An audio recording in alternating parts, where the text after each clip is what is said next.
Eta. I don't normally do these kind of posts, but today I felt somehow compelled to record something and post it. I felt the need to sort of speak to my brothers and sisters. When I say brothers and sisters, I mean black people. Guys, now is our time. Now is our time as black people to really prove to ourselves that we are worthy of happiness, we are worthy of success, we are worthy of wealth, and that all the dreams that we have, it's really up to us to sort of go out there and push and make sure that we achieve everything that we set out to achieve. The one thing that does concern me about us, my brothers and sisters, is that as black people, we never hold each other accountable, because it's become so easy for us to blame someone else for something. But I've noticed that black people, we don't hold each other accountable. Every day I wake up grateful. Every day I wake up with, wow, I'm in awe of God. A lot of people don't know why I say that. They're probably looking at me and going, yeah, well, it's because you have everything figured out. I don't have everything figured out. Going back to this whole thing about being held accountable, we as black people don't hold each other accountable, so we allow certain things to happen, within ourselves and our circles that we shouldn't. First thing is this: we never hold each other accountable and never call each other out when we brutally and blatantly go out of our way to pull down and destroy another successful black person. It's something that happens. It's become so normal that nobody really cares about it anymore. It's normal to trash any black person that sort of pushes themselves and drives themselves to get out of, their circumstance. The harder you work as a black man, the harder it gets. We all know it, there's a saying that it's lonely at the top. It shouldn't be. I feel like there's so much room at the top for every single black person, but it starts with us. Accountability. I made it a point that in my circle, if you're going to be in my circle and you're going to be negative and you're going to be toxic, I'm going to cut you out. I don't care who you are. I'm going to cut you out. I'm not going to even think twice about it. I'm not going to have regrets about it. If you are toxic and negative in my circle, you're gone. You're gone. It's as simple as that. I don't care if you're family. I don't care if you're a friend. I don't care if you're an employee. I just don't care if you are toxic and negative and you're in my circle, you're gone. Why should I keep you?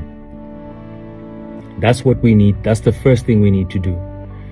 We also need to learn how to tell our friends when they're wrong and they step out of line. Because there seems to be this fashion, and it was propelled by social media, where whenever we hear about these black people who are in the entertainment industry, or black people who are in the limelight, or the word that I despise, celebrities, are under fire for whatever reason, that it's black people who always push that narrative and give it traction. You've never heard of white people doing certain things, and somebody writes on social media that whatever white man must fall. It never happens. It's always a black man's name before the stupid must fall hashtag. Here's something that I need to share with you guys, and that we all know as black people. The most talked about, or the biggest conversations that we black people have behind the scenes, and never on social media platforms, and never in public places, or never in front of a big audience. Black people constantly talk about how we don't support each other. It's shocking at the rate that we talk about it.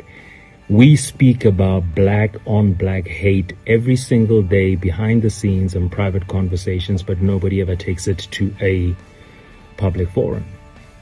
It's because we are hypocrites as black people.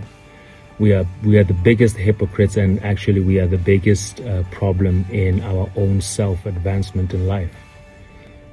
We need to have these conversations on open platforms so we understand how serious and how problematic it is. That's why I said accountability. We don't hold each other accountable. When a black person runs to Twitter and says all sorts of negative things about others, it's black people who jump onto the bandwagon and make that disturbing conversation, topic, trend, whatever, relevant. If black people ignored that nonsense, there wouldn't be such a thing as a trend. There's a reason why it's called Black Twitter. This is not necessarily just about Twitter. It's about the general thing that happens in life, but I'm giving reference to a platform like that because it seems to be the most negative social media platform because of the traffic of black people attacking black people. That's what it is. Black people always find a way to make light of serious situations. We as black people always find comedy out of things that are hurtful and painful to others. We always comment about things that just have nothing to do with a serious real life issue. And we make a joke out of it. We call it banter. We call it this, jokes. We call it, oh, come on, relax, we're just making fun. You're making fun of somebody's pain and heartache. I want to say this to you guys that, the reason why that happens is because of this. And this is the whole point of this video. It's because we as black people still do not believe that we are worthy of success. We don't believe that we are worthy of wealth. We don't believe that we are worthy of happiness. The most broken people are the ones that will always try to break others. There's a saying, hurt people, hurt people, hurt people. It's so true. When you get bullies, whether social media or real life, bullies and people who tear other people down, people who are constantly talking about other people, they do this because they are going through the most. They are really miserable, hurt people. They are suffering. So I actually feel sorry for them. I feel sorry for them. There's a certain compassion that I have towards people who are always speaking hurtful and negative things about others, because I know it's a reflection on who they are. It's got nothing to do with others. It's got everything to do with them. Bottom line is this, guys. We need to be able to look at each other and say, hey, stop that nonsense. We need to be able to call each other out and say, no, don't do that. That is BS. Because it is. If we don't do that, we as black people will never really break from these shackles and these chains of, I don't even know if oppression is the right word, but because I feel like we are on self-destruct mode. We are on self-destruct mode because we don't believe that we deserve good. We don't believe that a happy, successful black man is deserving and worthy, because we're always going to try and find a negative about his happiness and his success, which is sad. Brothers and sisters, you have no idea the number of opportunities out there that are just waiting for us to just grab. If you're going to sit there and waste your time by focusing on other people's businesses and other people's way of living and what another man is doing, you are never going to make it in life. What is going to make this world a better place is the day that we as black people start believing that we are worthy, start believing that we can, and stop entertaining nonsense. Because reality is this, I'm going to say it, and it's going to shock a lot of people and disturb a lot of people, but black people react faster to noise than they do to the truth. I said it. We react faster to noise than we do to the truth. So anything that is rao rao, we're jumping on it, and we're going to have an opinion. And part of it is because of a very painful thing that I've come to accept about us, is that it's a reflection on who we are deep inside. We are lacking. We are hurt. We are sad. We are depressed. We are lonely. So we expect that another man's suffering, another man's pain, another man's hardship is something to celebrate. What are we really doing to each other? We're tearing each other down. We're not building each other. And another thing that is a weakness with us black people is that we're always in competition with each other. I don't know why. Let me tell you something. No man is your competition. The problem is you start looking at your life and you start going, okay, this is my life. There's 50,000 lanes in front of me, and I'm looking at what that guy's doing, what he's doing, what she's doing, what they're doing. And that's the problem right there. We shouldn't be doing that. We shouldn't be looking at what another man is doing. We should be focusing on what we are doing and what we want to achieve in life. In my life, in my world, I'm alone in my lane.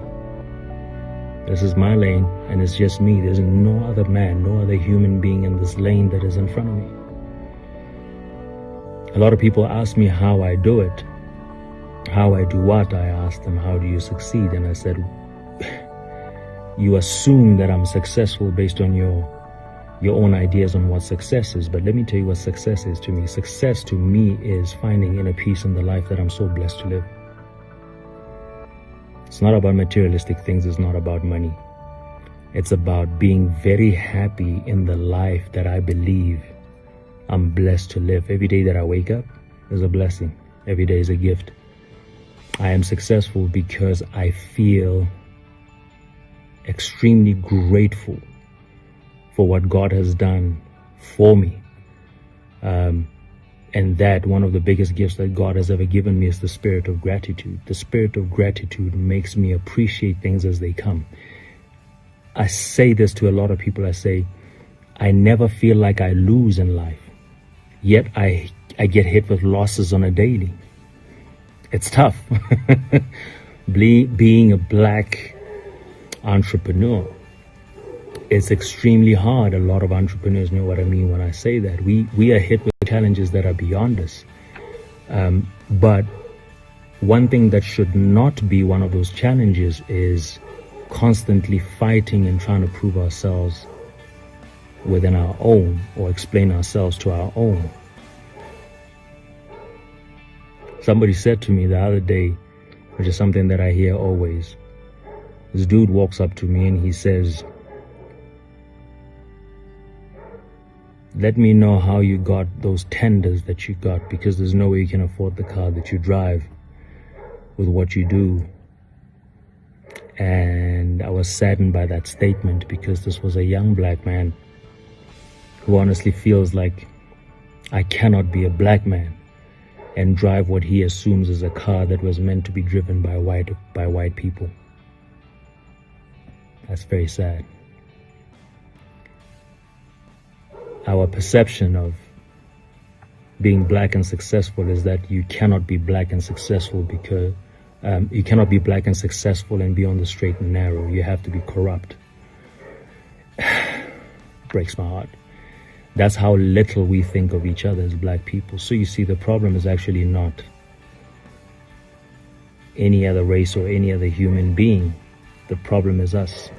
We do not believe in ourselves. We do not believe that we are black, we are beautiful, we are successful, and we are meant to have all the great things in this world. We don't believe it. The minute we start believing it is the minute we're going to stop all this hate. The minute we start believing that we are worthy of happiness and success and wealth and all the good things in this world, is the day that we're going to stop trying to bring down another black man. Happy Sunday. Shafiri.